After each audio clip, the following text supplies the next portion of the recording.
my dear friends, how are you all doing? पता ही नहीं चला यार इतने episodes हो गए. Which has been your favorite episode यार? मतलब I would love to get some feedback from you guys.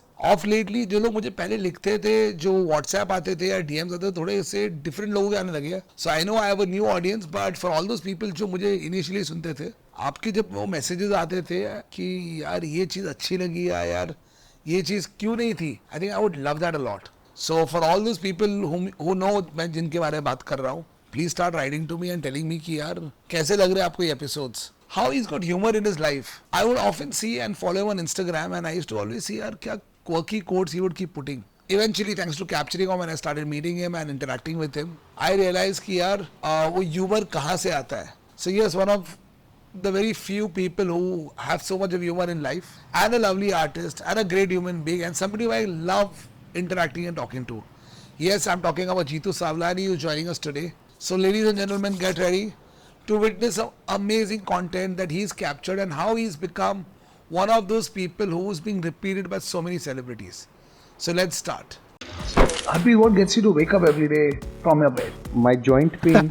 He's really gone through such hassles every day. Oh my god, I had tears in my eyes. First paycheck I got was 40,000 at the age of 14 and a half. साला शादी वाला photographer लग रहा हूँ मैं तुम्हें. I said यार I want to become a director. साला मेरा कोई पैसा तो नहीं काटेगा. How does one become a photographer if he's using compositing? How many times did love come in it? Oh, love is the way of our life, man.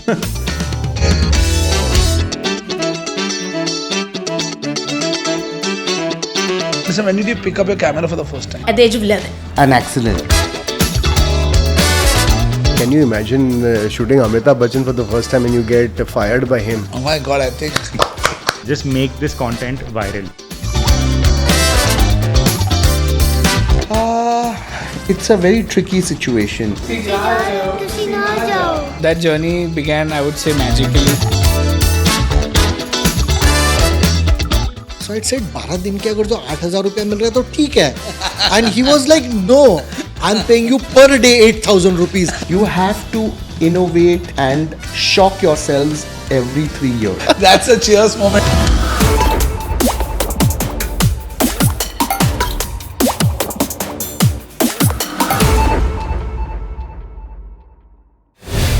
So welcome again to another episode. Hi Jeetu, welcome to Level Up with Love. Thank you so much for having me, love. So happy to have you back again with Capturing Wow where we can have another conversation. It's always a good time to be with you and talk to you. Absolutely, pleasure's all mine. So yeah, let's start Jeetu with getting to let our viewers know. I think I know your story a little bit, but for all our viewers' sake, how did photography happen? How did your journey begin? Obviously, a lot of people keep asking me that why do you say I always say I'm an accidental photographer. True. Very happy accident. I never intended to be really a photographer. Neither did I study to, be a photographer. Right. I had 4 months of monsoon break and I decided that I want to do something, from my work. And that's how I ended up assisting, Dabu Ratnani. He was a friend of mine and I used to like his work. And I just went for those 4 months. I thought, I always wanted to buy a camera, did not have the means to afford one at that point of time. So I said, it's also let me learn I used to be very mesmerized by his style of work and stuff. And being a friend, it was a very easy opportunity for me to just approach him and ask him that, whether he would allow me to come and assist him. And that's how it started, and that's just history, for me right now, because it just changed my course. I enjoyed it so much. I went back to my job and then I quit my job and took this up full time. So what was the education? So I'm a graduate in commerce. I passed out of Jai Hind College in Mumbai. But other than that, moment I stepped out, family was in a little financial difficulties. My father used to be from the film industry. He used to be a producer, he used to be an investor, and then he's done various businesses and stuff. So moment I graduated, there were other dreams, wanted to fulfill. For me, one thing was very clear, that I just wanted to do something that I would enjoy. It was never a mindset that I, whether I want to be a filmmaker, whether I want to be a businessman, or what do I want to do. My idea was that I want to do something that I love doing, that it should not make me feel like I'm working.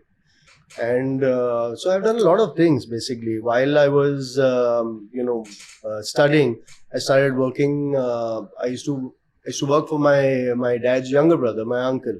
So he used to have a boutique. So we were selling a lot of, not only clothes but artifacts, furniture. We were selling electronics. So my grounding was there. I got into retail business because I wanted to make my own pocket money. I didn't want to take money from my father. I wanted to, and that this is my first year of college itself. Then I got into real estate and finance. Then I've done film production. I've dealt in Italian marble. Wow. I worked for life took its course. I like traveling a lot. It's one of the things that I look forward to. So I got into a job where I was working for a shipping firm that used to travel from Bombay to Goa. It was a catamaran service called Damania Shipping. While I was doing that is when I had my 4 months monsoon break, and then that's how I ended up getting into photography. And after that, there was no looking back. So, I mean, this is all before photography. You landed up doing so many different things. Yeah, because initially the quest was that to fund myself, whatever I wanted to. I never wanted to put pressure on my family.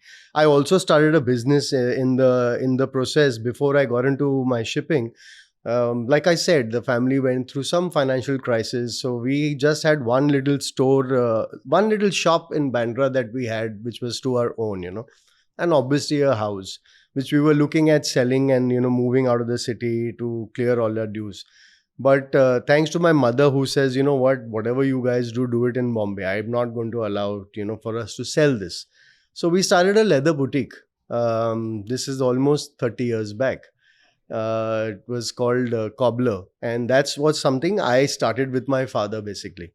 So that I ran 3 years. I put in my heart and soul. I told my father, I said, let's do it for the youngsters, because at that point of time, modeling was like a big thing, And so that business, once it started rolling, I asked my brother to come in because that was not the intention. The intention was to now move on from here and stuff. Once the business started running, my brother started handling it very well. I moved on to my shipping job and then photography. Wow. So, cobbler to the shipping job to photography. Yeah. And ever since you started photography, have you ever wanted to divert into anything else? My initial response to anybody who asked me what's next was always, I said, listen, photography is going to happen till I enjoy it. That mindset was very clear. The day I feel that pressured to do my job, I said, I'm going to quit and find something else. I never wanted to do a mundane job, which is why also like I said, I did film production. That was like a, time pass job. I did, like I said, I dealt in, electronics and garments and everything, but I didn't want to open a retail store. So there were a lot of things that I wanted to do and stuff. When photography happened, like I said, it took its own course. It became interesting day by day. The more I started shooting, one thing I was very clear in photography, I like shooting people.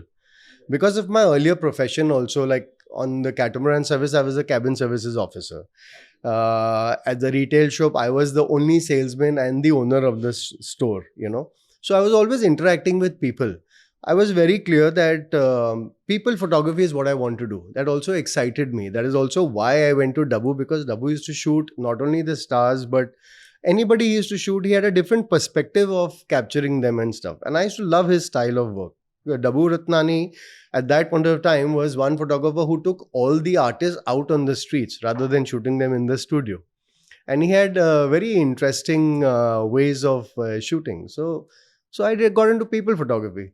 Now, along the course, a lot of times when you shoot with clients, you're shooting an artist, somebody for a jewelry ad, they want you to shoot their jewelry. They would say, would you want to give it a shot? I said, why not? So work became interesting. So instead of just shooting people, I ended up shooting products. I ended up shooting architecture. One thing led to another. I started shooting for film stars. A friend of mine said, you have to shoot with me for my film. And I didn't know what to say. So I said, okay, I'm going to come and shoot for films. And I got into film photography. I started shooting for film publicity. Then I started shooting for magazines, started calling me because the stars said, oh, we've shot this guy. We like his style of work. And that's how things started moving from one thing. Wow. So today, with almost 2.5 decades or more, how many? Exactly, almost 2.5 decades. So 2.5 decades into photography, what's been your biggest lesson in photography? See, times change. I remember when got my first camera, I didn't even, like I said, I didn't have the money to buy a camera. A friend of mine gave me his camera and said, why don't you, use, I have a full kit, why don't you see if it works for you?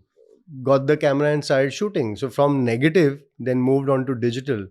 Now, like for instance, from a horizontal format, everything has become vertical because people want to see it instantly. I remember earlier when we used to shoot, we used to send the rolls for washing, developing. It would come probably next day. If it's a weekend, it would come on Monday, and then you would select a picture. Now you select and it's printed by the evening. It's printed. Also, times are changing, requirements are changing and stuff. I think you just need to adapt to the new situations if you want to be relevant. I think that's just adapt to the situation basically and keep your own sensibility obviously to it. Because you've seen the industry being very different back in the day to today. What are those things for a young person who's starting off today who looks up to you? How do you adapt to the new changes? Like today we're talking about AI coming in.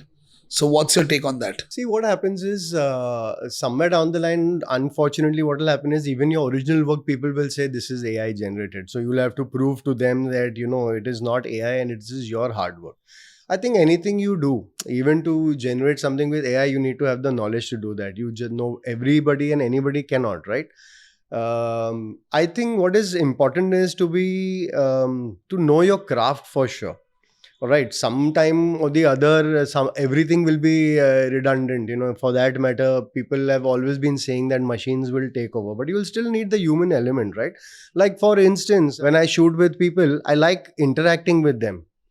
I think that is also becomes very important because that factor is prime for me. I mean, it's like you and me talking to each other. I think you always bring out my, I don't have to bother about I'm doing an interview. It's always with you. It's always been like this, that it's two friends chatting with each other, sharing an insight. And if somebody can pick up from there and learn, then why not? More than happy to do that and stuff. But you always have to be good at your craft, I feel. You need to have the knowledge. You need to know how to light up, how to, what is to be done. You need every aspect of it, the business aspect of it also. I think those are things which will never change. So what were the challenges if you go back to your first 5 years of photography? I mean, you picked up the camera, you saw Dabu and you picked up, but how did you first get your first assignment? So what happened was initially, like I said, I didn't even have a camera. So I was there happy to assist. I went for 4 months. I was completely mesmerized by this whole profession. I was happy to see that, how this work happens, what really happens when you behind the camera, for instance.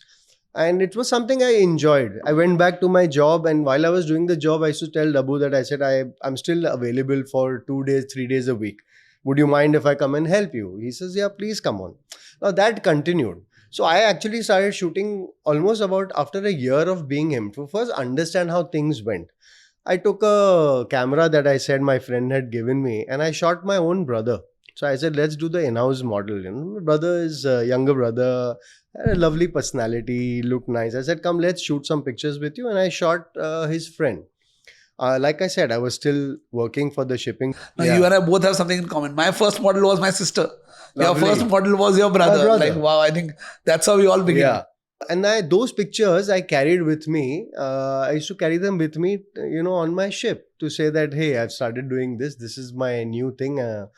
All my friends obviously knew, and I was senior so they were my junior in crew. And while sitting over, over dinner or whatever, so we discussed what are you doing. So they knew that I was got into photography. One of my crew members used to be a former model, and he says, I want to come back into the career. So can you shoot my pictures? So I said, yeah, I will shoot your pictures. That was my first assignment. And then I had my brother and his friend that I had shot. Then I shot his pictures. And then he referred another friend of his. He's saying, I love my pictures. I've got another friend of mine. And by word of mouth is how my work spread, basically. Amazing. One thing led to another, basically. Amazing. So let's talk about some challenges. So now, while work started coming in, but we're in a competitive world, Bombay being that city of dreams, what are the challenges you faced? See, I personally, when I look back at it, I think it's a process, right? You can't join as a clerk and become a manager immediately, You have right? to You need to go through there's the a process. grind. There's a certain process. And you need to. I mean, wherever you are, there is a certain level that you reach up and stuff. So for me, initially with work and, proving myself, being true to what people came to me for, they came to me because I was new. I was reasonable compared to the other photographers. Right. I think a lot also helped because I was training under a renowned photographer. I thought even that helped. Though I never told people that I'm Dabu's assistant on my own, but people knew that, okay, people referred. I think that also helped me a lot. I must say I'm thankfully a photographer because of Dabu, because had Dabu told me, no, I can't have somebody just come for 4 months, I don't think I'd do photography. I would be doing something else. So in a way, I'm thankful to Dabu for, allowing me to come and learn from him and stuff. So what happened is, while I was working with Dabu, things started moving. I was happy. I was getting one thing led to another. I realized people are not coming back to me somehow. Then somebody came and told me what a lot of times one challenge that I remember that people came up to me and said was that when people used to shoot their pictures with me and they found that the job was great, there was a lot of competition between people competing as a model or wanting to be an actor. So they would not tell my name. They would say, oh, I got my picture shot from Dabu. Which for me initially, so they would say, who shot your pictures? So they'd say, oh, I shot my pictures with Dabu. Now what happened is, what I was charging at that point of time and what Dabu, my boss, was charging was almost 10 times over, in all probability. So somebody who wanted to shoot with this photographer was given wrong information. Because of competition, they did not want to, share my number because they felt that if they also So go... your work was going out as Dabu's work, technically. I mean, or somebody they were trying to show so off. one was that, and one was also they would name somebody else. They would say that, oh, we've got shot from someone, not in Bombay. The best kept secret. People wanted to keep it a secret. So initially I enjoyed the fact that for me it was a high. I mean, you're comparing my work with my guru, was a big high for me. But then I realized that's why work is not coming. So what do you do? So I started... we used to work with labs those days. There used to be prints. There was, like I said, I'm talking of the era of negatives and not digital medium. So I told my lab very clearly, I said, do me a favor. So I said, I used to not believe in taking commissions from anybody because it's also my relationship. What they used to do is a lab would print for me. He would not charge me for my own personal prints because I was generating, everybody I shot was going to a particular lab. So I told him, I said, do me one favor. Just put my sticker behind the picture, say photography by Jitu Savlani with my phone number. And that helped. And that worked. Wow. So what happened is the moment a picture went somewhere, people knew whose picture it was and stuff, who had shot this picture. That suddenly, within a period of like a month, I saw a lot of phone calls coming. And that's how I also, because I had to do this. There was no other way. And the lab people were more than happy because if I was generating work, they were getting the benefit of it too.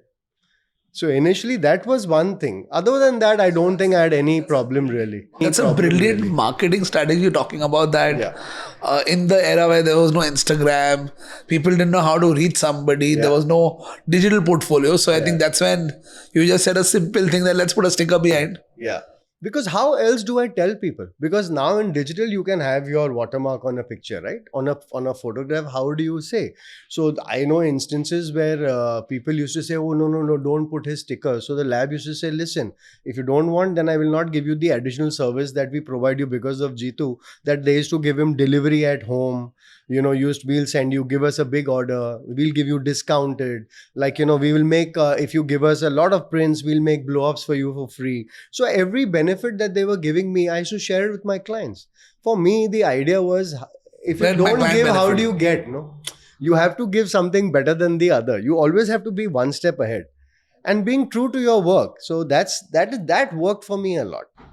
Wow. So, my dear friends, I mean, I hope this is probably a 25-year-old, a 20-year-old story Yeah, that more he's than narrating. 20, more than 20, almost Correct. So- 24, 25 years old. Correct. So, if this was an innovation that he did then, imagine what innovation can you be doing in your career today. So, I mean, I think I'm really impressed with this innovative idea back then that he used, because I think is there one idea that clicks and does the change. Like I said, for me, love, what happened is that I never felt anything like a struggle period, really. Because see, this is a new path for me, right? And I was walking on that path. Initially, obviously, it takes a little while to reach your destination. But for me, the journey was always very interesting. There was no particular. First of all, I always tell people, I said, be original. Don't be influenced by somebody else. For me, my goal was that if I even do 10% of what Dabu does now, I think I'm successful. Used to be my goal. I said, because he was also very respected. See, for me, it was not about the kind of work he was doing alone. I was anyway a fan of his work. So I was training under somebody who I was in awe of, right? And I was picking up, and he was very gracious enough in every possible way. It was like I was more like family in that place. That atmosphere was like that. It never was pressure. But Dabu's a very cool, very calm, composed person and stuff. So it was very helpful in that sense. Also for him to allow me to assist, because I was back on my job after 4 months. The vacation was over. I had to report back to my job because I was senior most. I was a cabin services officer. Also, it was a great opportunity for me because here I was looking at 388 passengers every voyage. So can you imagine the scope of people that I could interact with and stuff? So that also got me a lot of work, like, my crew, people recommending me, meeting people over there on the job and stuff. I mean, really did wonders for me. Wow. So let's talk now from the start. I mean, we understood how you started and how you started getting those paid assignments to today when the digital era came. So how did you cope up with the change when you started hearing that, all those negative and those roles are not going to be used? What was your reaction back then? I had a client who used to, like I said, one thing led to another. So I was not only just shooting portfolios, I was shooting for designers. I also got lucky in the year 2000. I got to shoot the Femina Miss India. Now, Femina Miss, I was asked to shoot the event. I didn't know how to shoot events. So I started shooting for events and stuff. Femina gave me a lot of boost into, basically, after shooting Femina, I started shooting Filmfare Awards. Then I started shooting for magazines and stuff. Now, along with that, obviously, I got a lot of clients because once they saw your name, bylines in magazines, helped me a lot. So I used to shoot for a client who used to come from Ludhiana, specifically to Mumbai to shoot for his garments and stuff, because he was bored of shooting with Delhi. So he had a lot of, he's saying, I need a new face for my catalogs and stuff. So I went with him, I pushed him, I said, why don't you shoot out of the country? Now there's nothing much really to shoot in Bombay. You've exhausted these 8-10 shoots he had done with me. And I took him to Mauritius for a shoot. And I said, Mauritius is brilliant because you can only enter a hotel if you are a guest, and every hotel is wonderful. And those days, Mauritius was the prime destination for a lot of shoots and stuff because it was reasonable. Visa was not a problem. I took him for that shoot and I took some 3 big, huge models at that point of time to shoot for the campaign and stuff. And when I came back, through the fault of, and I shot on a 120mm format. When I came back, because of bad chemicals, all my rolls were badly developed. They could not print more than a catalog, Then they wanted to use a hoarding with these pictures. They wanted to plaster the whole city and stuff. I was so disappointed because here was the entire shoot. I had gone for this shoot and then shot for 6-7 days. My client, because he knew he had worked with me, he knew that it was not my fault. So obviously, I did not charge him for the shoot. But otherwise, he could have put the entire expense on me. My next shoot, I was shooting for Roopkala saris after that.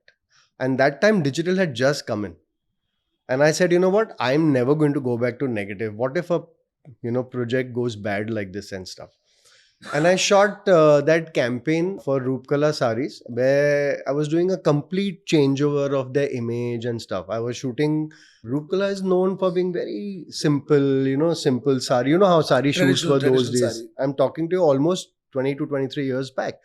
And I had this whole campaign where this woman is in a traditional wear, but I've got 6 bare-bodied, chiseled bodies in fully body tanned, lifting the girl up and surrounding her and stuff. And I hired a digital camera to shoot that. Fortunately, I realized that if I was doing this on negative, I would never be able to do this and stuff. So I saw the result on the laptop immediately. And after that, I promised myself, I said, I'm never going back to film. So I shifted immediately the moment digital came into the picture. So for me, it was never about, trying to adjust, because one incident had already changed me. I never got back. And people used to say, oh, we love shooting on film. I thought it was all bullshit, If you know how to use your camera well and if you can tune your picture correctly, I think digital was as enjoyable as film was and stuff. And without less of a problem, because you didn't like something, just delete it. Yeah. So, what advice would you today want to give a newcomer starting off? So, you had the privilege of reaching out to a Dabbu, but when somebody is now wanting to start off, what are those 2-3 things a newcomer should do? I mean, you will agree with me, love. You've been in the business for 18 years. When we started our career, there was not really much for us to go to learn. You had to go to, there were hardly 1 or 2 schools. There was one school in Ooty, if I remember. You either had to go there. There were 1 or 2 institutes in Mumbai, but nothing great. So you really didn't have much of an option to do. Today, there are so many platforms where you can just enroll for a course. There are so many, you can go onto YouTube and learn. I do that. When I'm stuck on something, there's always a learning process. So even if I'm stuck on something, it takes hardly anything. You just Google it and it's easy. My advice to people is that you can even pick up photography by your phone. Everybody has a great cell phone, right? That's one thing we all want. A child gets it at home at the age of 12, 13, You can start your photography. If you have a vision, you can shoot with your phone also. If you want to learn, pick up a course, pick up a book, watch YouTube tutorials, join a course. And there are ample amount of them available today and stuff. Secondly, try to be very honest with what you do. Try to do not try and get into photography because somebody else is doing it. You are happy. It gives you, ulterior motive has to be that photography is what you enjoy. Photography is what you want to make as a passion. And not because, oh, you get to shoot the stars or, this life looks wonderful. That's all bullshit. Everything comes in any profession. Once you make it, you will enjoy your life for sure. Money is a huge factor to allow you to do a lot of things.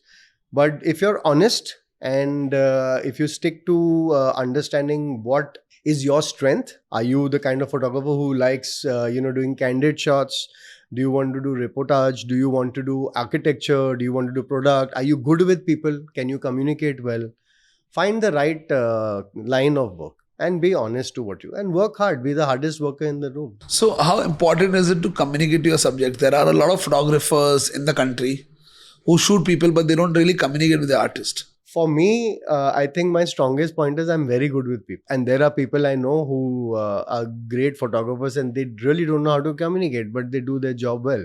For me, I think it's very important. I don't know how others do it. See, you don't want a client to come to you once and then forget you for life, correct? One job done. How does your business grow? Your business grows by recommendations.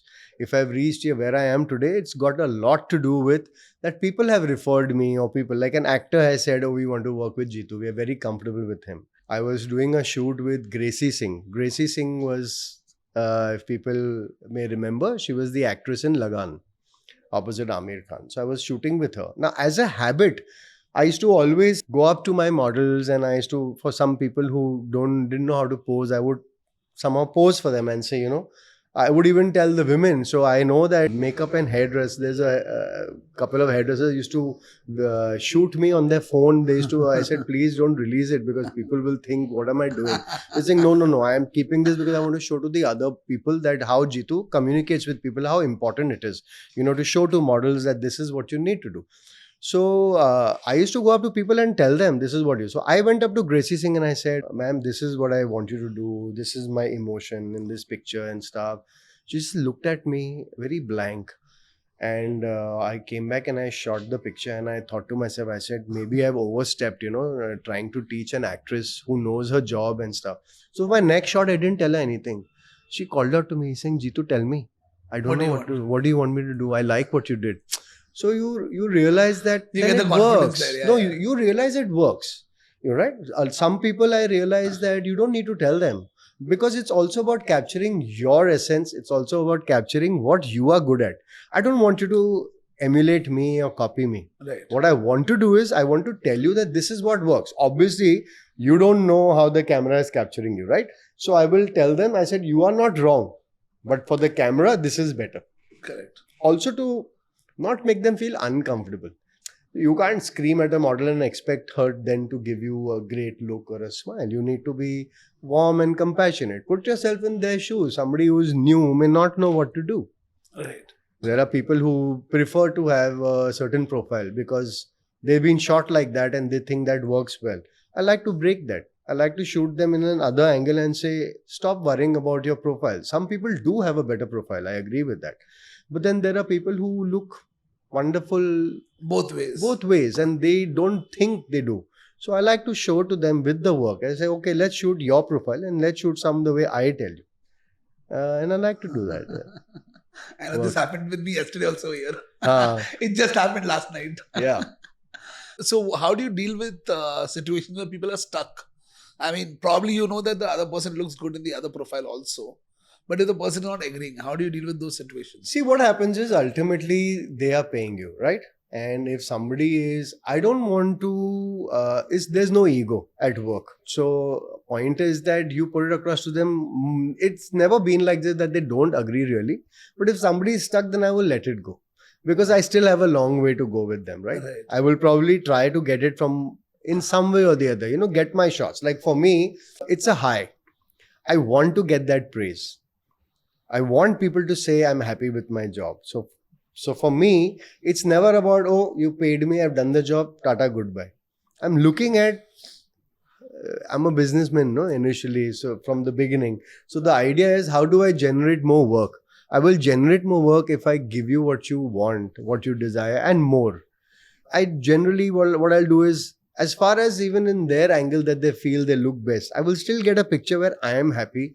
And I feel, this is something I've done well. So I will get, till I'm not happy, I keep shooting. I never, because I have to select the pictures, right? I have to finally give them a result. If I am unhappy with the pictures myself, how do I sell it to them then? So like you said sometime back, you were talking about making a person comfortable is important, making a client comfortable. Other than communication, what other areas do you focus on to make them comfortable? There are a couple of things I follow in every shoot. Okay. One is that I like to have a meeting first to understand what is the prime requirement of my client. Whether it's so obviously with the artists, you don't really get that much, once you're working with them regularly, exactly, there are certain people that I work with extensively. I know their moods and stuff. But if it's a new client, if it's like, for instance, it's a portfolio, right? Or if it's an advertising shoot, I will meet the agency to understand what they are looking at. Secondly, then I will prepare for it. I will make sure that I know what the garments are, what is the set, where am I shooting. I will make sure that is done. Thirdly, I come on time because I want to be the first person there, or I'll have my unit come there and start setting up. I don't want to come at the nth hour. So I will try to, if I'm not 10 minutes early, at least I'll be on time so that I have that ample amount of time while makeup is happening, that I am ready with my shot. I've done my homework. If there are any delays happening, then I will make sure that I have sorted everything out. There have been lots of instances where you've gone, floor is not clean, background has not reached, electricity is a problem, something or the other. Challenges. Then I will make sure that I will keep a great ambience. For me, understanding the mood of the person. Like I listen to instrumentals, right? Because I'm lost in my music. So instrumentals could be as the kind of mood that I want to capture with my artist or my model. There are some actors who don't like music, so I'll not play music, but I will always carry a music system with me because I realize that relaxes people a lot. And then I will always motivate people. Like, even if I feel they're not doing good, I will tell them something good. Be real about it. And I say, you know what? There is something really nice. Okay, yes, I understand that we'll get a good shot. And even if I have to show them, I will show them their pictures. That, see, I'm not lying. You can see your pictures. Because that really helps people. That if you show them their pictures and how they are looking. And I'm more than willing to go out and help them as, if somebody wants to bring across a friend along at a shoot, or somebody wants to be alone, if somebody can't handle too many people sitting along with me, with their, my unit, I will make sure that we work in an ambience, create an ambience that is comfortable to them. And that really works. Food has to be good. Right. You can't treat somebody and say, this is the kind of food we serve. No, I make sure that I will ask everybody individually, what are you comfortable? Somebody wants a salad, you want a particular thing. Obviously, you can't go berserk. There are budgets for everything. But we'll offer you a choice. So I want you to feel that it was a pleasurable moment for you working with me, being with me. All right. So I think these small detailing do make a lot of difference for the ambience, and the ambience in turn helps you to get the right result. I believe that how you do anything is how you do everything. If I give you respect, and if I give you an ambience, if I give you an atmosphere where you feel at home, if I treat you as an equal, like sometimes people come and they are in awe of me, and I said, I'm not a celebrity. I shoot celebrities. That doesn't change me. Like even today, if I'm meeting someone, sir, are you sure you can give me this much of time? I said, this is my work. It doesn't change that you are a newcomer. This is how I've started my career. In fact, I like shooting portfolios even today because it's about giving somebody an identity. And I tell them, I said, listen, I'm coming from more than 25 years of experience. So take it from me, Like if you... I'm not charging you for that. I'm giving you a job. For that day's shoot. Yeah, so you are coming to, I'm more like a specialist. If you go, you can't go to for a terrible cold. Maybe you may go to a general practitioner first, and but if it prolongs, you need to go to an ENT. So I tell them, I said, I am that ENT today, where I know what you really want and stuff. Right.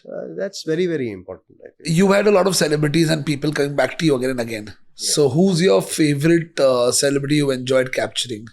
I've had fun shooting with all of them. See, given the opportunity, like I said, I work with newcomers also. Most of them have been fantastic. It's also about understanding, listen, you and me today, somebody meets us, we will never appreciate somebody putting the hand on our shoulder unless and until it's a dear friend, right? Today, if I am talking to you and if I put my hand around your shoulder, you're not going to mind it because we've known each other for long, correct? But a third person on the street comes and does that.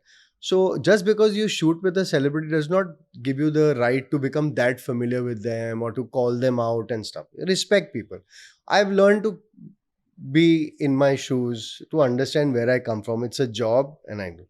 So I've had really great experiences working with most people. There have been instances where I remember my first time shooting Mr. Bachchan, and I was shooting him for Shootout at Lokhandwala. And while I was shooting with him, and that personality, you can imagine, I'm shooting the Amitabh Bachchan. The first take that he was giving, and I was on set. And what I did is, so this is Mr. Bachchan, and he's looking at the camera here. So there's one camera there, and there's, I think, one camera from a profile, and I'm sitting just below the camera, below eye level. While he started saying the dialogue, started clicking the picture, and that irritated him. So he cut the shot. He said, he looked at me, he's saying, you boy, pack your camera and go home. I just got up. Can you imagine shooting Amitabh Bachchan for the first time and you get fired by him?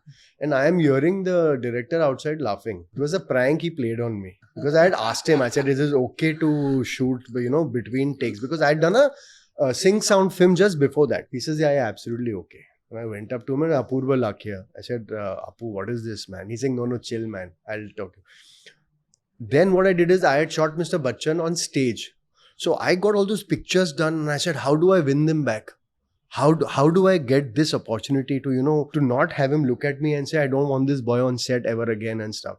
And I presented him those pictures and stuff. And Apurva obviously said, sir, it's not his fault. He didn't know that, He says, yeah, I can't work for 2 cameras at the same time. 10 years down the line, I met him on a set and I obviously had shot him a couple of times by then. And I told him about this incident. He says, yeah, he remembered. He's saying, and I told you I can't shoot for 2 cameras at the same time.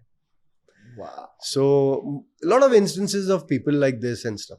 I've been shooting with Mr. Ajay Devgan for last 15 years. So if you ask me if I have to take one name, I really enjoy shooting with him. I understand him really well. I know his moods.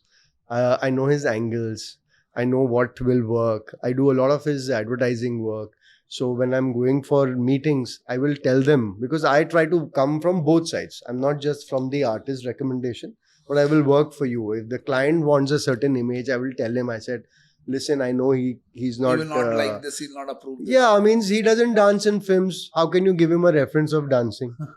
Correct? They will be insistent. So I'll say, don't do that. You're very great. He's a great person to work with, really. So he'll never say no to anything. Obviously, if you keeping in mind that this is his personality, right? And this is what he's good with. Somebody came with a reference once where they had a 18-year-old boy doing these poses and stuff. I had to tell them, I said, listen, this is Ajay Devgan. There is a huge age difference between what you're trying Ajay Devgan to do, what you want him to do, and what the 18-year-old boy. I said, I gave them the references then. I said, how about we do this? He looked great doing that. And they jumped at it. They said, wow, wonderful. This was great. So with him also, I can do that because he knows that I have his best. I never release a wrong picture. I will first select pictures myself. I'm never in a hurry. I will make sure, because there's a trust that everybody, even for that matter, even a new model, I will never give out a wrong picture. If there's something which is not bad, I'll delete it first myself. Correct. I don't want them to look at something themselves, because obviously, there are going to be pictures where your eye is shut or I've caught you mid of some action. Those are things that you also develop over the years with people. So what's next now? You've been shooting for so many years. What else are you now looking forward to? So I, along with photography, what I've done is I've ventured into, for instance, last year, second DOP for a web show, which is on Amazon Prime. It's a show called Akkad Bakkad. It was directed by my best friend, unfortunately, who's no more. He was my biggest support, Raj Kaushal. And Raj used to always push me. So I got into film publicity also because of Raj. So that is the film I was mentioning that I did on Sing Sound. It was a film I shot in Thailand in 2006 called Anthony Kone. While we were in Anthony Kone, Raj pushed me to do a small role. He told me, I just want a person standing in the frame. Ended up having like 2-3 lines after that. It was like a way, again, somebody conning me into doing this and stuff. So every film he did, I did a little role in his film. I acted in 3 films, all 3 of his films. Okay, I didn't know that this is this is It's not like some great thing, but it's something I've done and I did it because he says, Naini, I want you in my films. You have to do a small role. So I'm always open to something new. Then Raj pushed me, obviously, to do be the second cameraman on this show that we did. Jabalpur, we were there for a month. I did that. Just before COVID hit us in 2019, I directed a travel show. Okay. I've got a short film somebody is basically written a script. I'm a part of their company. I do a lot of work with them. It's a production house called The Production House itself. Wow. Okay. They are based in Bombay and Surat. So I do a lot of work with them. Basically, I'm on board with them. So even for creative discussions or if I have to be, pitch for something, I go across for that. They were also the producers for the travel show, which I directed in 2019. Unfortunately, the plan was to cover a lot of places in the world, but that plan got cancelled, obviously. So we shut that. So for them, I'm now contemplating in directing a short film for them. Okay. Along with that, a few business ideas which we are working on. Like I said, my leather business, which my brother handles. Right now, it's online only. We don't have like a offline store. But I'm trying to do something with that business now, take it to some other level. I have some new ideas for that. Okay. So that's what's on the cards right now. I think this is a very interesting thing that we're talking about. How much do you believe in the energy and the law of attraction? 100%. I just mentioned earlier that I live by the principle of how you do anything is how you do everything. I personally feel, you can study a person if you just give your attention to that person. You can actually understand what it will be to deal with this person by just observing him correctly. Because if you come across someone and he's warm in his nature, he's always friendly, he remembers you and stuff, you will realize that he'll remember everything correctly. If you come across a cheat, he'll be cheat with everything. So for me, that is sacrosanct. I will, no matter how you are, I will still be my honest self, whether you like it or not. I keep mentioning because he was a part of my life in every sense. Raj Kaushal. Every time Raj used to work on something, Raj is the only man who fought with clients to get me on board. He's saying, no, my brother does very good work. Why will I get somebody else on my set? He has to do this. First, meet him. If you still don't like his work and don't like his energy, you call somebody else. He used to go out of his way to do that for me. So I told him, I said, why do you fight with your clients? He's saying, bro, you're very good. You are good. You make my life easy on my set. You don't disturb me. I don't even know when you finished your work.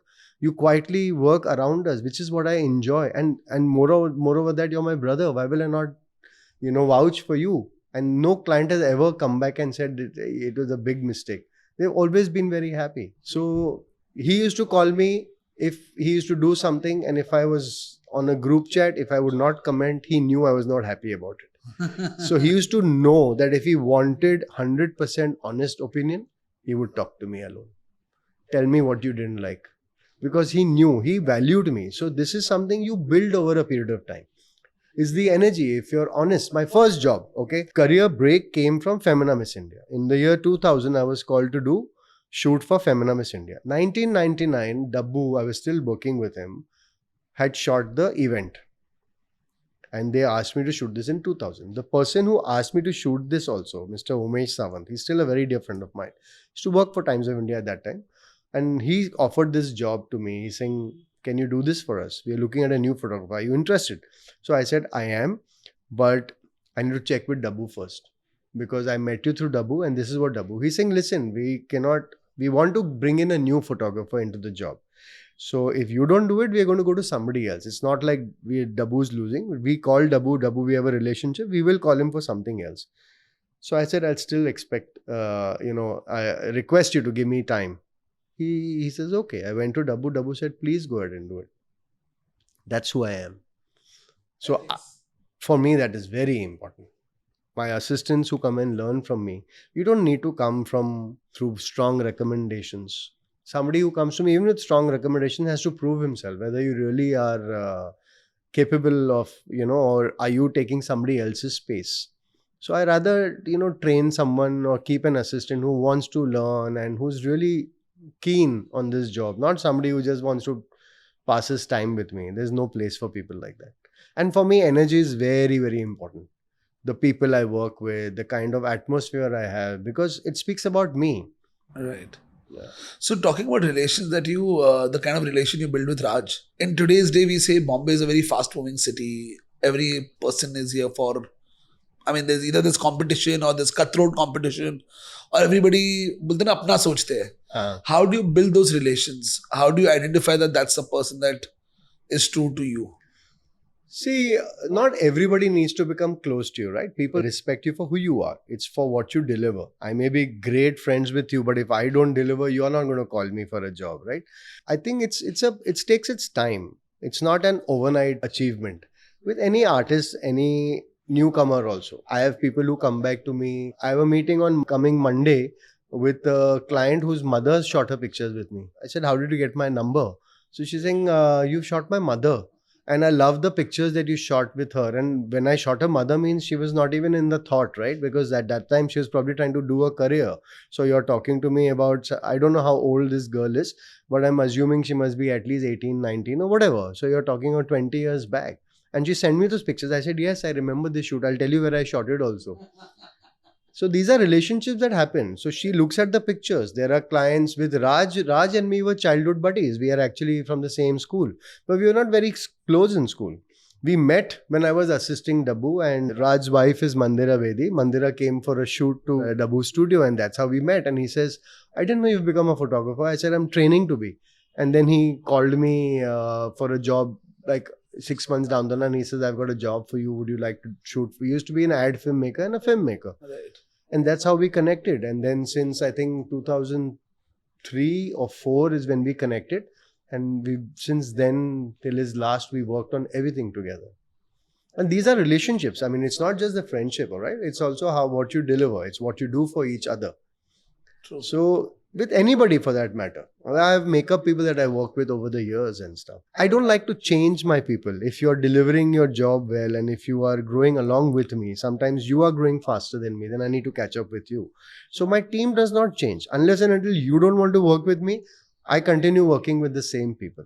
I will build more relationships, but not at the cost of letting go of my old relationships.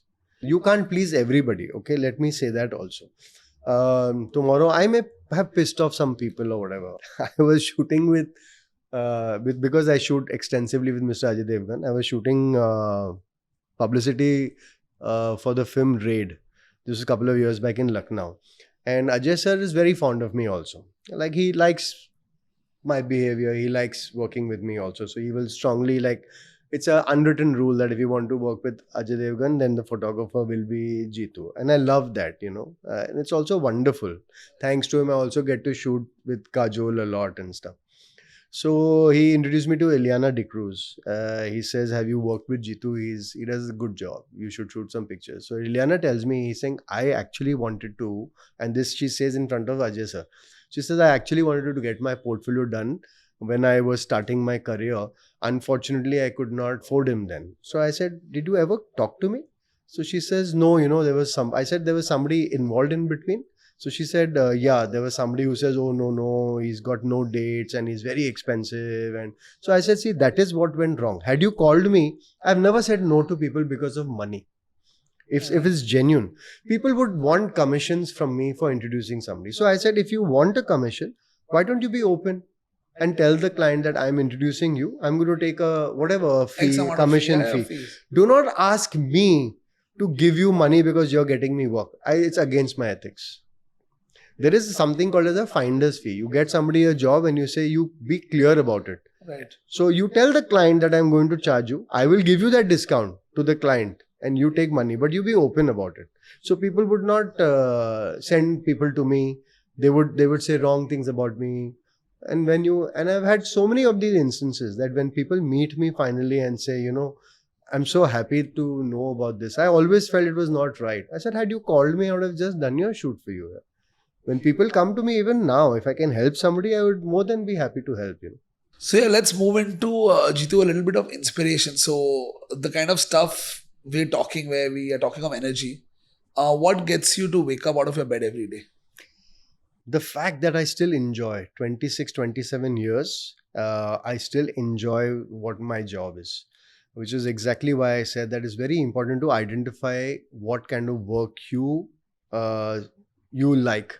Now, you don't need to be born with a passion, right? I never thought I could be a photographer. And like I said, I never studied to be. I wanted to kill my time. And that's why I say I'm the accidental photographer. I discovered something. I put my energy into it. I learned the craft. And that's where I am today. 27, 28 years doing the same thing and enjoying it even today. So for me, I love starting my day early. You tell me to start shooting at 2 o'clock in the afternoon, I've lost my interest. You tell me let's start at 6 in the morning, I'm more than happy because I have a life of my own too. So I want to finish my work and I come home in the evening, spend time with my family, do things that I want, unwind and then go to sleep. There are, like most of my time, my shoots start early in the morning. Like unless a client or model or somebody does not want to do, it's not like I don't shoot later in the day or whatever, but I prefer starting my day early and stuff.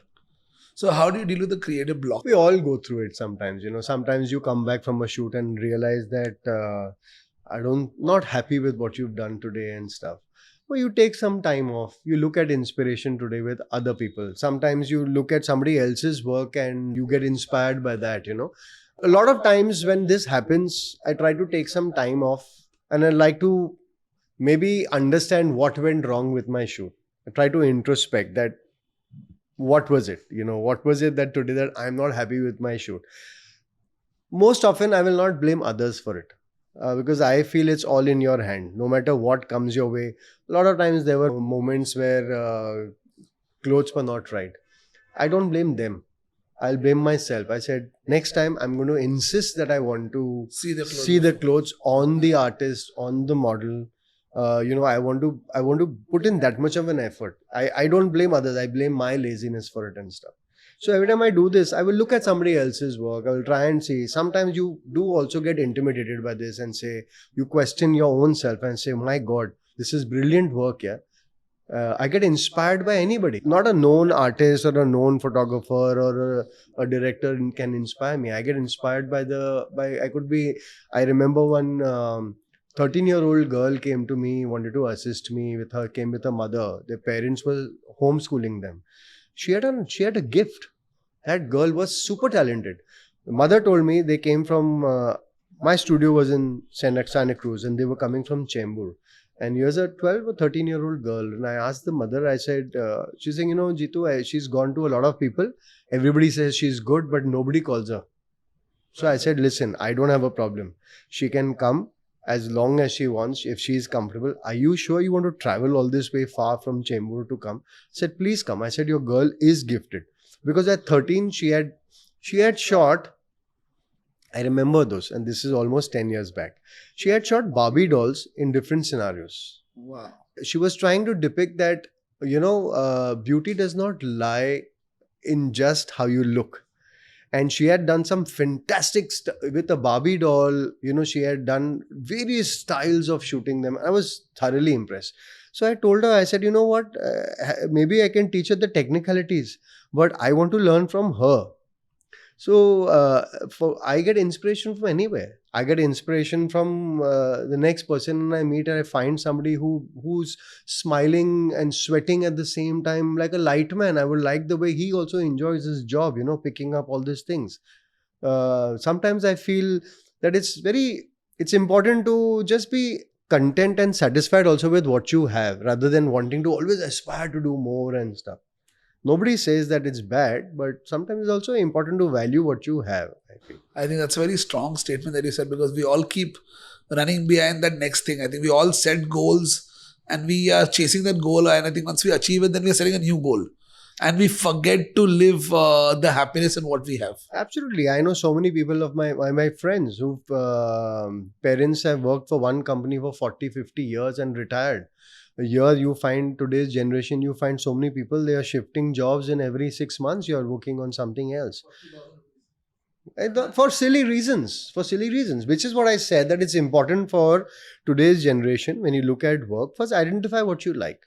Do not be influenced by your neighbor is doing very good, or he is moving around in this circle. See, people feel that social media, if I'm holidaying in London, that's the way to live your life.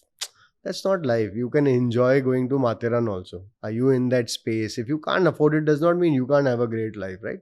But unfortunately, what has happened is everybody wants to put up fake life and say, this is great fun today, I partied over here. But if you can't afford it, doesn't mean you can't enjoy your life. Yeah. Don't be influenced by others. Find your own calling. If you want to go in the long run, there are certain principles you need to draw. I never, like I was speaking to you earlier, I never cancel a shoot.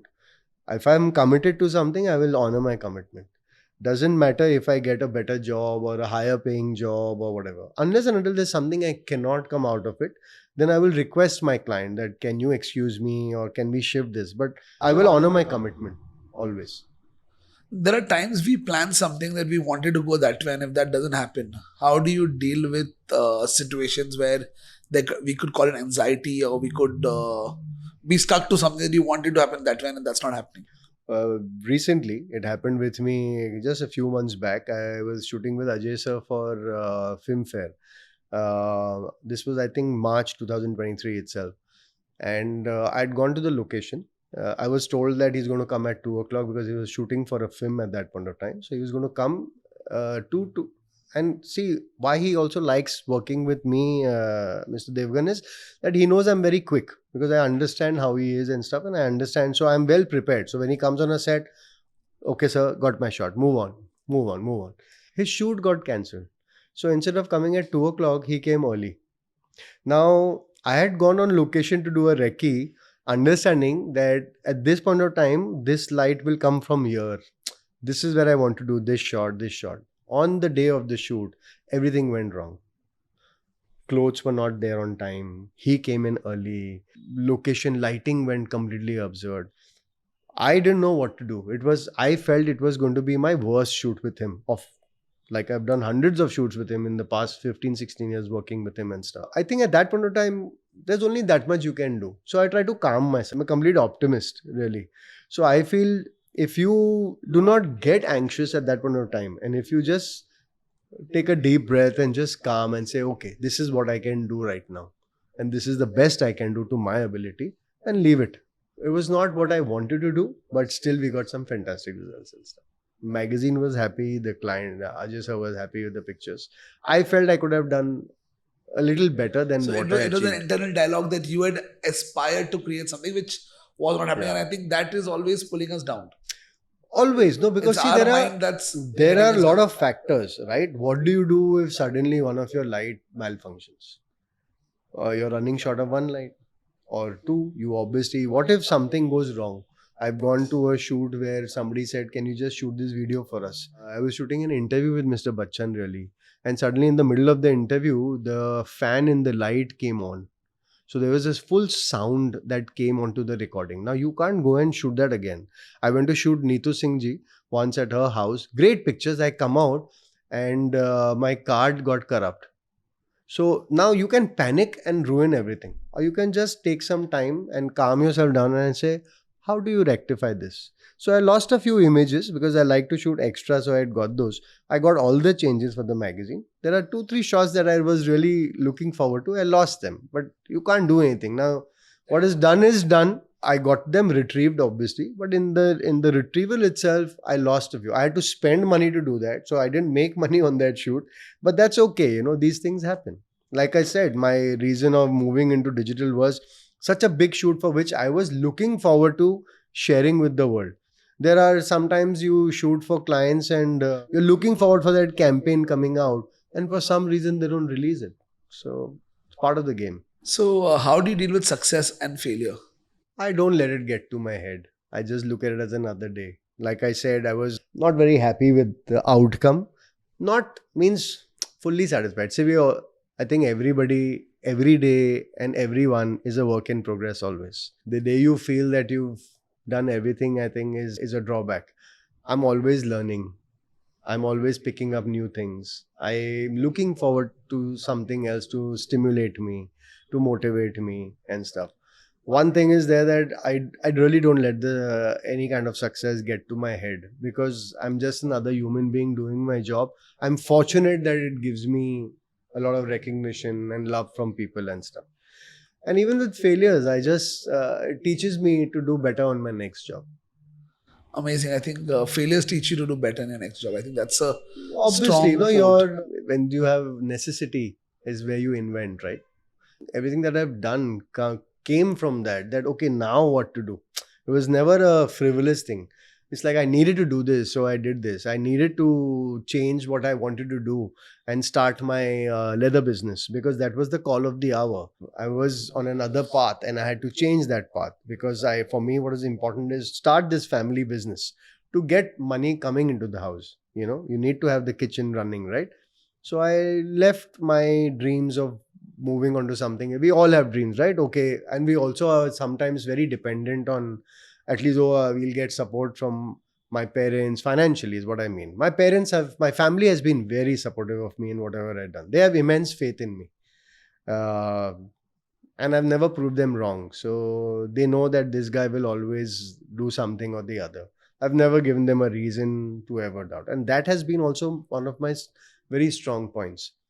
I have a great backbone with family support and great set of friends. So you have a very humor side. I mean, I keep watching all your Instagram stories every day. So where does humor come into you? I like to spread happiness, really. When COVID happened, you found so much of negativity and stuff. Like today, when people come up to me, it's become a part of me right now. It's something that I've just grasped over a period of time and I've just picked up. So people come up to me and start complaining about this, or somebody's fighting and they want you to need your help or wants to come and talk to you and stuff. So my first question when they start talking to me, I said, if you want to just vent out, tell me, I'll keep quiet. If you want a solution, then let's talk of a solution. Don't talk of your problem. Don't talk of this happened, that happened. Tell me, how can we correct this? Let's not waste our time into that. You are right, he is right, she is right, you did this wrong. Let's not get into your problem. Let's look at solution to start with. COVID happened, everybody was only complaining. There was so much of negativity that everything you opened only spoke of. Anyway, that was a harrowing time. It was a time to learn from life, I said, I don't want to be that person. I want to just, at a time like this also, I want to just spread happiness, spread love. You'll be amazed. So if I post a picture on my feed, I will get about 200, 300 likes. I don't believe in anything fake, so I will not buy. I have only 14,800 followers, which is stuck for last few years. I'm okay with that. But they are all genuine, because the day I buy followers, I'll stop putting anything of my work. I feel I'm cheating myself. But I have 1,000 people watching my stories every day because they enjoy that. For us, it's the coffee break. When we have too much of work or too much happening, we end up, looking at your stories. It just makes us very happy and stuff. I've had people call and say, I made my mother follow your page because I've come on Instagram because your page is really hilarious and stuff. So now what has happened is, I won't say there's pressure, but it's become like a routine. Like even for the fact that you are asking me this, I've done something right. Absolutely, 100%. Correct? So I am spreading joy. People look at me. I've had people at parties who come and say, you don't follow me, I follow you. So I said, I'm sorry, just tell me, because I have not many followers, but whoever I have, people I know, I'd like to know about your life too. I don't follow private pages because maybe you've kept it private for a reason, unless and until you invite me for I need it. to check, are you following me or no? Of After course this I am. podcast, I'm going to check that. Of course I am. So it just, if you do something right or wrong, you will get the result of it. If I was doing something wrong, I would have people telling me this is not right and stuff. I know that. So what I do today is that I share it with everybody. See, I try to make, like I said, I'm an eternal optimist. So, how you get a lot of groups that you make and people share messages. A lot of people get very annoyed with this and stuff. I turn it around. So whatever they send me, I will go through them, and what I feel is appropriate, I use that and I post it. So people say, where do you get it? I said, from others, from everybody else. So now people keep sending me stuff. People will forward me all this because they think that's what I do and stuff. But I don't have a problem. My WhatsApp groups are all on silent forever, but they are there. I respond. Somebody wrote to me, said, Jitu, you don't respond to my messages. I said, see, if you go back to past few months, every time you've sent me something relevant, I will always reply. But if you send me just a random forward, I'll never reply because it consumes a lot of my day, right? If somebody wrote to me yesterday, said, I need your help, can you share your email ID?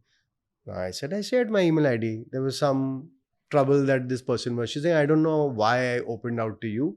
I just felt that I could just relate with you. Now that happens because of my stories, because they find compassion. I will have a very positive good morning message is how I start my day with. If I don't post for 3 days, I get calls from people, are you okay? Nothing has been posted today. So I said, yeah, I'm traveling, bad network, that's why. So it's become kind of a lifestyle for me right now. And I enjoy doing it. I don't look at it as, it's an effort to that also, but it's part of what I enjoy doing. But people are loving it and spreading happiness. I think nothing better than that. If I can, for someone to not know me and just follow me for my work, follow me for my stories and write to me and saying that, I thought it was really nice. It was very touching. And this is something that happened last night. The message was last night that I don't know why I need to share it with you. I'm going through some difficulties. I can't share this with my family, but don't mind me. This is if it's the right place. I said, sure, you can email it to me if you can't write. So there's a pretty long email that came this morning. I read it and I replied to it also. I said, this is how I can help you and stuff, if you need my help. So the fact that a random person thought of me, that they could share this with me, I was more than happy to help to my capacity, obviously. Yeah. I think that's brilliant. Let's wind up with my last question. That what do you think about formal education today? You and I both come from a tried and tested formula where we kept evolving with time. But what's your take on formal? If you have, for instance, today somebody wants to assist me. I have a very example that I tell everybody. He says, if you don't know to write ABCD, I will have to teach you first alphabets. Correct? If you know your alphabets, then I can take you to the next chapter and say, come on, now I'll teach you how to write poetry. I'll teach you how to write essays. I'll teach you how to write scripts right now. Correct? But if you're going to be wasting my time and your time in learning the ABCD of things, then you've lost precious time. Okay? And you're occupying space that somebody else could benefit more from. So today, I think in your career, if you take that, you have the opportunity, make the most of it, make your life easier. Join a school, learn the craft. Today, when you go to a director wants to keep an assistant. The first thing they ask is, where have you studied from? Have you done anything? So if you have not, then you're the 10th assistant, doing menial job. Go tell this one that one that. Is that what you've come for? Do you have that much of time to waste? Especially when you have the option. Nobody says you need to go to New York Film Academy or London Film School. Only that will get you a job. Do a course here. Join a good institute, reputable obviously. Don't go to any fly-by-night operators. Somebody who has a reputation. I think that makes a lot of difference. But so you agree to the fact that going through a formal education process is going to save time for anybody who's starting off? It'll make life more easy and comfortable because formal education will teach you the right method instead of you grasping. I know people photographers who don't even know how to use the camera well. I know photographers who rely on the lighting guy to light. And what they do is they are great speakers. So what they survive on these things where you come and shoot, but the person who is the lightman comes and lights for you and stuff. Now imagine if you have to go out of the city or country to shoot and you don't have that and you want to work with new people, how are you going to do your job tomorrow? So if you know your craft, if you know how to see, I was fortunate, like I said, like I also mentioned, had it not been for Dabu, I'd probably not be a photographer. What was in my destiny is going to come to me in any case. But I am thankful that he was gracious enough and warm enough to say, okay, come for 4 months and then come again when you can and when not. Who keeps an assistant like that? Like I today won't keep somebody who'll say, sir, I can't come tomorrow. I have my own thing. I said, if you are with me, be dedicated with me because I rely on you, right? I can't be gathering new team. For every shoot, it doesn't work like that. Also, you're used to. What is the role of an assistant is to assist you. Who should know that what am I looking at? I remember when I was an assistant, if Dabu looked like this, I knew what he wanted. I used to go and tell the models, which helped me. Because what happened is, I used to go and tell the models, I said, why don't you pose like this? So I was only helping my guru by making his life easy. That's the job of an assistant. I personally feel, unless and until you have, you don't have the means for it, financially you are not in that position, pick up a book. You can pick up a book. But if you can, then you should do, for sure. It does make a lot of difference. You can't stand outside the swimming pool and learn to swim. You need to jump into it, correct? Similarly, I think do a course. You will get some practical knowledge. You will get the experience. You will have people sharing their experiences with you. So you will learn a lot more, I feel, today. Absolutely. So I think, thank you very much, Jeetu. It's been wonderful talking to you and getting to know your journey and seeing and hearing so much from you. Pleasure has always been mine, love. And I love, I think what I took out of it is the ethics. So I think the minute you stand by the ethics, I think things all fall into place. Oh, absolutely. Because it's not like, everything has been rosy or things go exactly as planned and stuff. But if you have your ethics and your principles right, nothing can shake you. What has to come your way will come, for sure. Absolutely. Thank you. It's been a pleasure talking to you. Likewise. And we'll see you again soon. Always there for you. Thank you. So guys, आज का episode आपको कैसा लगा?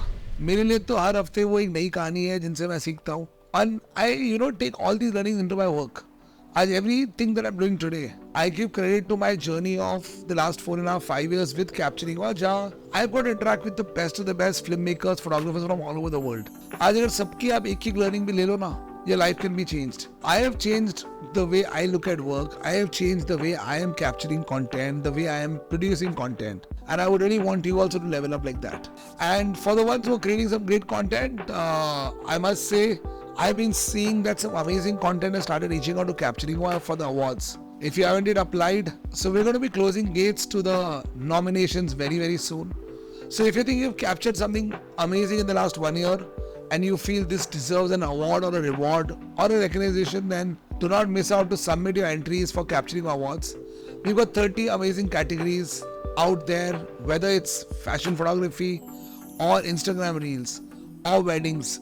We've got categories for all of them. So guys, I'm going to be signing off. I must say, if you think you enjoyed today's episode, then do share it with someone you think who may need it. So guys, stay tuned for your weekly doses of learning.